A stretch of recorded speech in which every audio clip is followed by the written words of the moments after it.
mano bende kare ma bende wabong'iyane to ginang'o gene ma bende jitimo mar medo jiwo dholuo.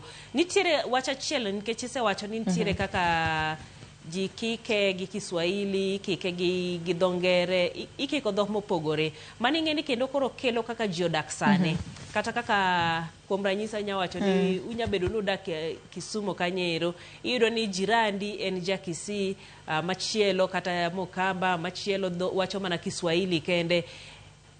Bedo matek mondo nyathi ma bende dongo kendi mondo odonga kendo ng'e mana dholuo kende kata Kiswahili kende kata dhongere kende kaluwore koda dhok duto gite ma bende o interact godo gosiepene.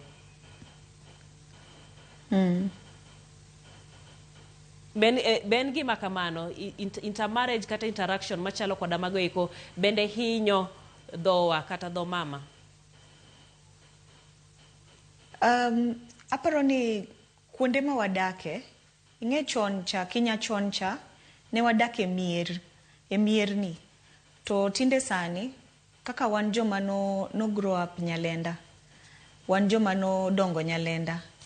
Ne wadongo gi Waluya, wadongo gi Wakisii, wadongo gi Okuche, wadongo gi Jolang'o. Koro ing'e samoro bet matek, mondo ibeda ni idwa wacho dholuo. Bet matek matin.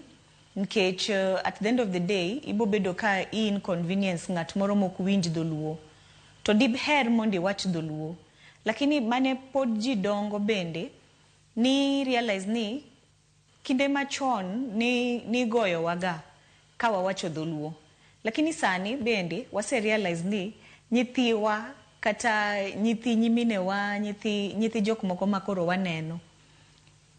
Ineno kaka nyathi gombo wacho dholuo no. Ineno kata kaka nyathi gombo mondo puonjre dho Kikisino. Like dho mama, nyathi gombo mondo opuonjre achiel ariyo adek.